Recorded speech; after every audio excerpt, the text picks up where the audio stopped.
नमस्कार शेतकरी मित्रांनो, खरीप 2025 चा जो काय पीक विमा राज्य शासनाच्या माध्यमातून मंजूर करण्यात आला होता तो म्हणजे हेक्टरी 17,500 आणि त्यासाठी हेक्टरची मर्यादा नाही. शेतकऱ्याकडे 2, 3, 4 किती पण हेक्टर असो असा प्रति हेक्टरी 17,500 हा त्या शेतकऱ्यांच्या खात्यामध्ये जमा करण्यासाठी मंजुरी देण्यात आली आहे.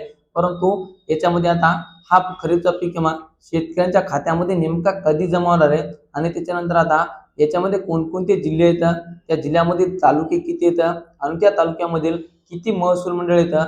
आता आपण या प्रत्येक व्हिडिओच्या माध्यमातून प्रत्येक जिल्ह्याचे अपडेट जाणून घेण्याचा प्रयत्न करणार आहोत. आता या व्हिडिओच्या माध्यमातून आपण छत्रपती संभाजीनगर जिल्ह्यातील संपूर्ण माहिती जाणून घेण्याचे प्रयत्न करणार आहोत. या छत्रपती संभाजीनगर जिल्ह्यामधील कोणकोणते तालुके येतात आणि किती महसूल मंडळ येतात ही संपूर्ण आपण यादी बघणार आहोत. याच्यामध्ये आता छत्रपती संभाजीनगर जिल्ह्यामधील एकूण 9 तालुके आणि 96 महसूल मंडळ येतात हे आपण बघणार आहोत. याच्यामध्ये आता छत्रपती संभाजीनगर मधील एकूण 14 महसूल मंडळ आहेत. गंगापूर तालुक्यामधील एकूण 12 महसूल मंडळ येतात. तसेच कन्नड तालुक्यातील 10 महसूल मंडळ येतात. खुलताबाद तालुक्यातील एकूण 4 महसूल मंडळ, पैठण तालुक्यातील 12 महसूल मंडळ, फुलंब्री तालुक्यातील 5 महसूल मंडळ, सिल्लोड तालुक्यातील 11 महसूल मंडळ, सोयगाव तालुक्यातील 4 महसूल मंडळ आणि वैजापूर तालुक्यातील 12 महसूल मंडळ. आणि आता याच्यामध्ये कोणकोणते महसूल मंडळ येतं कोणकोणत्या तालुक्यामध्ये आपण हे बघणार आहोत. याच्यामध्ये आता सर्वप्रथम छत्रपती संभाजीनगर तालुका याच्यामध्ये आता कोणकोणते महसूल मंडळ आपण हे बघणार आहोत. त्याच्यामध्ये सर्वप्रथम भावसिंगपुरा महसूल मंडळ, त्याच्यानंतर चिकलठाणा महसूल मंडळ, छत्रपती संभाजीनगर महसूल मंडळ, चित्ते पिंपळगाव महसूल मंडळ, चोकवा महसूल मंडळ, कच्चेर महसूल मंडळ, त्यानंतर कांचनवाडी महसूल मंडळ, तसेच करमत महसूल मंडळ, लाडसावगी महसूल मंडळ, पंढरपूर महसूल मंडळ, पिसादेवी महसूल मंडळ, सेकटा महसूल मंडळ, तसेच उस्मानपुरा महसूल मंडळ आणि वारुड काजी महसूल मंडळ ही सर्व महसूल मंडळे छत्रपती संभाजीनगर तालुक्यामधील आहेत. त्याच्यानंतर आता गंगापूर तालुक्यामधील महसूल मंडळ, त्याच्यामध्ये आसेगाव महसूल मंडळ, भेंडाळा महसूल मंडळ, डोंगगाव महसूल मंडळ, गजगाव महसूल मंडळ, गंगापूर महसूल मंडळ, हरसूल महसूल मंडळ, जामगाव महसूल मंडळ, त्याच्यानंतर मांजरी महसूल मंडळ, तसेच शेंदूरवडा महसूल मंडळ, सिंगनाथ महसूल मंडळ, तसंच तुर्काबाद महसूल मंडळ आणि वाळूज महसूल मंडळ ही सर्व महसूल मंडळे याच्या अंतर्गत पात्र आहेत. आणि या सर्व महसूल मंडळामधील शेतकऱ्यांच्या खात्यामध्ये हेक्टरी 17,500 रुपये एवढा निधी हा वितरित होणार आहे. त्याच्यानंतर पुढचा तालुका म्हणजे कन्नड तालुका.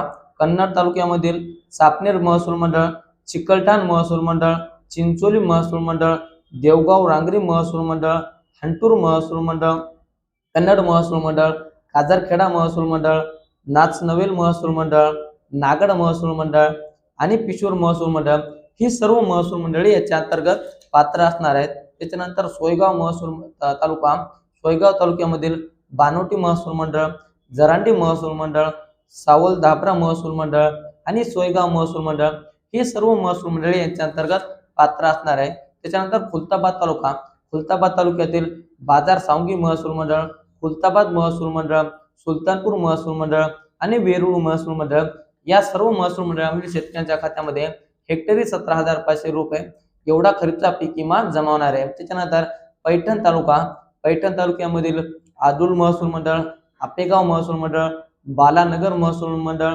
बिडकीन महसूल मंडळ, ढोरकीन महसूल मंडळ, लोहगाव महसूल मंडळ, नांदर महसूल मंडळ, निजलगाव महसूल मंडळ, तसेच पाचो बुद्रुक महसूल मंडळ, पैठण महसूल मंडळ, पिंपळवाडी महसूल मंडळ आणि विहमंडवा महसूल मंडळ ही सर्व महसूल मंडळे याच्या अंतर्गत पात्र आहेत. आणि या सर्व शेतकऱ्यांच्या खात्यामध्ये हेक्टरी 17,500 रुपये एवढा दिहा वितरित होणार आहे. त्याच्यानंतर फुलंब्री तालुका, फुलंब्री तालुक्यातील आळंद महसूल मंडळ, बाबरा महसूल मंडळ, फुलंब्री महसूल मंडळ, पिरबावाडा महसूल मंडळ आणि वडोद बाजार महसूल मंडळ ही सर्व महसूल मंडळे याच्या अंतर्गत पात्र आहेत.